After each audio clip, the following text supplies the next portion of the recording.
It was the spring of 1972 when audiences first heard the haunting words, "I believe in America." I believe in America. In an instant, cinema changed forever. The Godfather wasn't just a movie about a crime family, it was a dark mirror reflecting the American dream itself, where family loyalty collided with brutal ambition.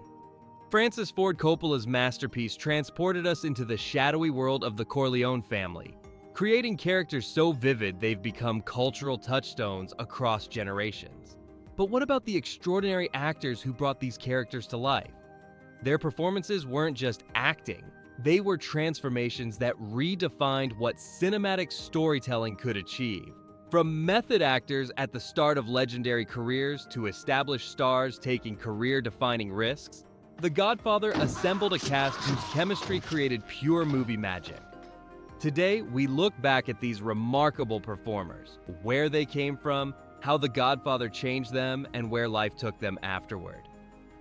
What became of the family we couldn't stop watching? How did these roles shape their careers? Join us as we revisit the offer no movie lover could refuse and discover what happened to the unforgettable faces behind one of cinema's greatest achievements. Marlon Brando, Vito Corleone. At the heart of the Corleone family stood its formidable patriarch, Don Vito Corleone. The role demanded an actor of extraordinary power, and Marlon Brando delivered a performance so transformative, it's become cinematic legend.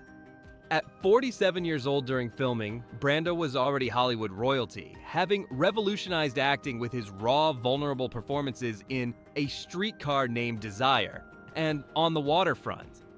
But for many, Vito Corleone became his defining role.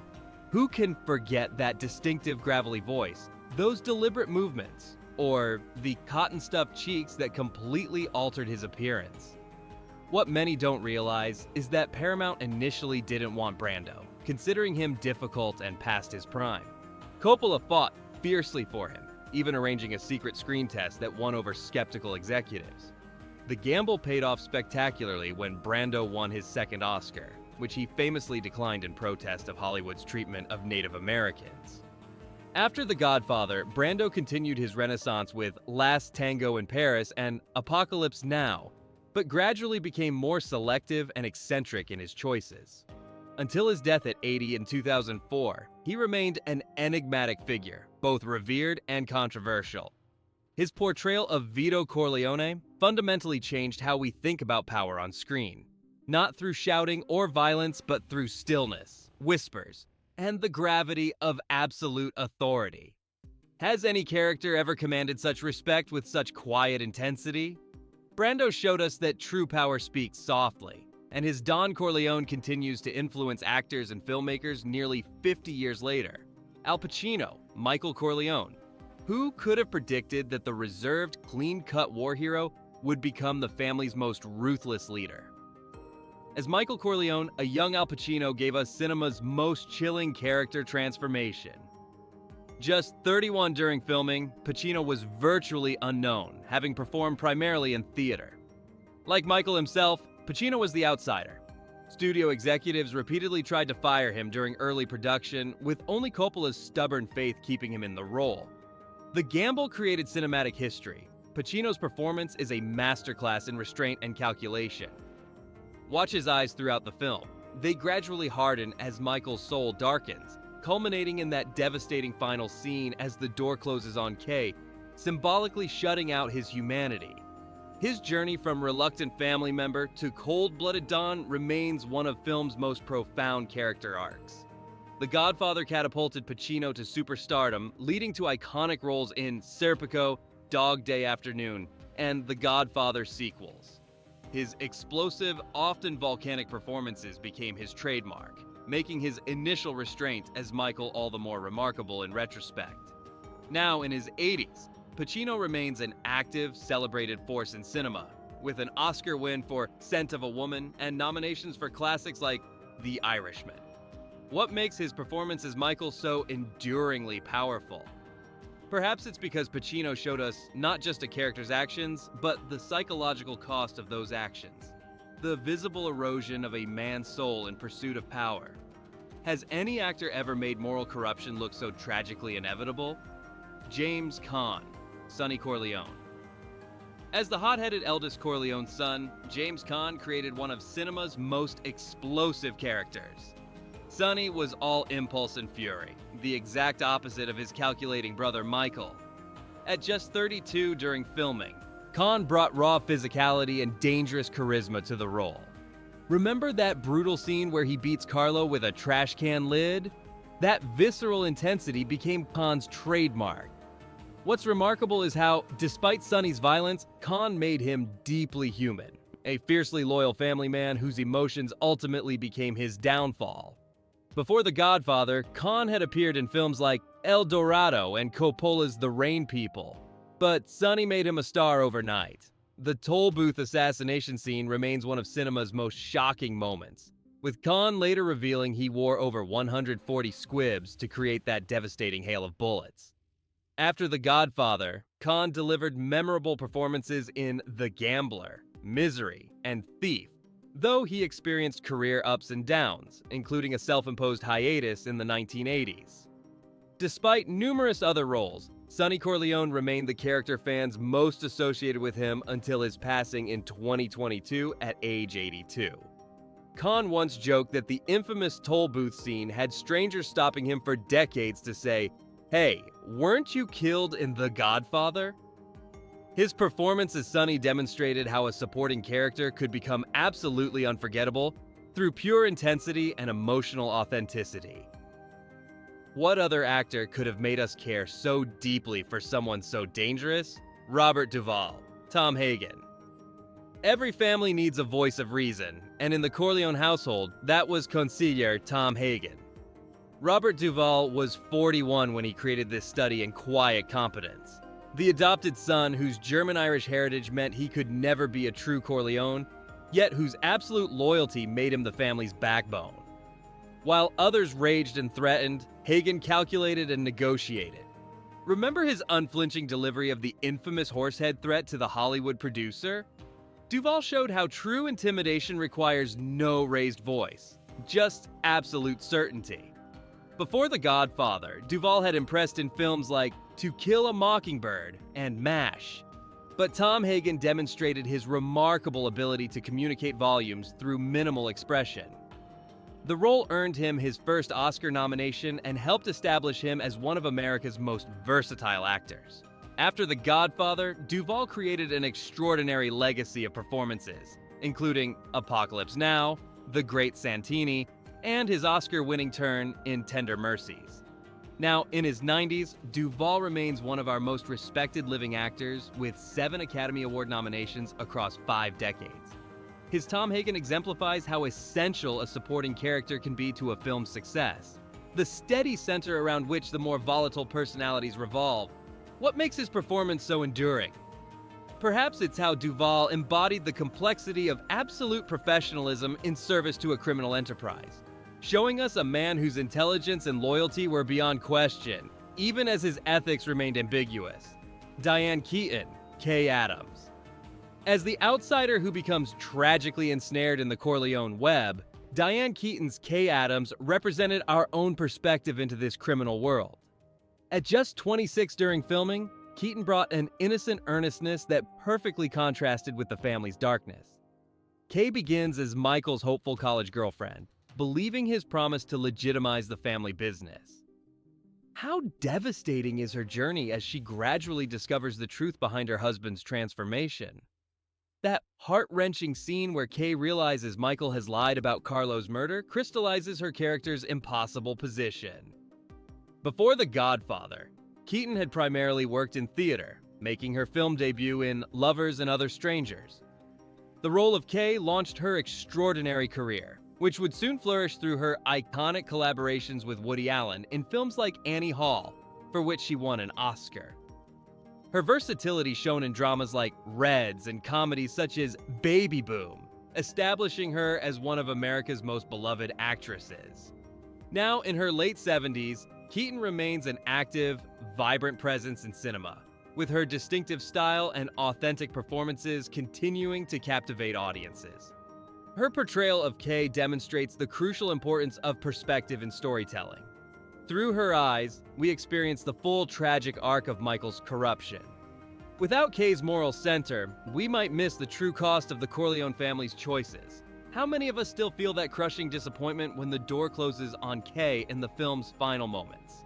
That emotional gut punch is the power of Keaton's performance. Talia Shire, Connie Corleone. As the only daughter in the male-dominated Corleone family, Talia Shire's Connie embodied vulnerability, resilience, and ultimately, the inescapable pull of family loyalty. At 25 during filming, Shire, Francis Ford Coppola's sister, created a character whose journey begins with her lavish wedding and descends into the nightmare of an abusive marriage. Remember her bruised face after Carlo's beating? Her hysterical grief after his murder? Few performances capture emotional rawness so convincingly. Connie's character grows significantly across the Godfather trilogy, evolving from victim to powerful family defender. What makes Shire's performance so remarkable is how she communicates this strength even in the first film, where Connie's power is largely dormant. Before The Godfather, Shire had only minor film roles, making her riveting performance all the more impressive. The film launched her career toward memorable roles, most iconically as Adrian in the Rocky series opposite Sylvester Stallone. Her portrayal of the shy pet store clerk who becomes Rocky's emotional anchor earned her an Oscar nomination, proving her ability to create unforgettable characters regardless of screen time. Now in her 70s, Shire has continued acting while also producing and focusing on family. Her Connie Corleone reminds us that in great ensemble films, there are no small roles, only opportunities for memorable character work. The complexity she brought to Connie, simultaneously victim and enabler, vulnerable yet formidable, demonstrates how the strongest performances often contain compelling contradictions. Without Shire's contribution, our understanding of the Corleone family dynamic would be fundamentally incomplete. John Cazale, Fredo Corleone. As the fragile, insecure middle Corleone brother, John Cazale created one of cinema's most heartbreaking portraits of inadequacy. At 37 during filming, Cazale brought a wounded vulnerability to Fredo that contrasted sharply with his brother's strength. Those haunted eyes and nervous mannerisms perfectly captured a man forever failing to measure up to family expectations. Remember his awkward attempts to comfort his father after the assassination attempt? Few scenes better illustrate the crushing weight of perceived inadequacy.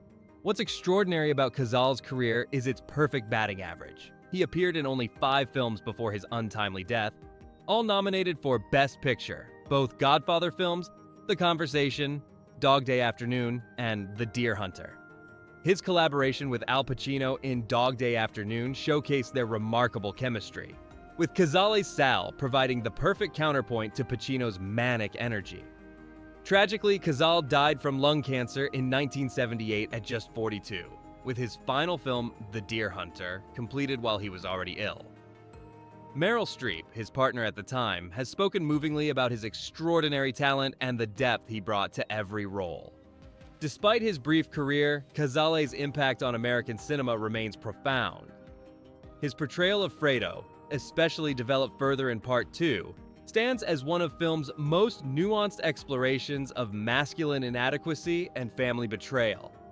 Has any actor done more with less screen time? Cazale's legacy proves that truly great performances transcend the size of the role. Richard Castellano, Clemenza. Leave the gun, take the cannoli.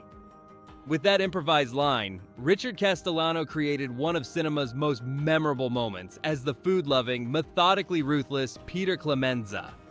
At 38 during filming, Castellano brought authentic Italian-American gravitas to this critical role as one of Vito's most trusted capos. Clemenza wasn't just muscle. He was family, mentoring the young Michael in the ways of the organization.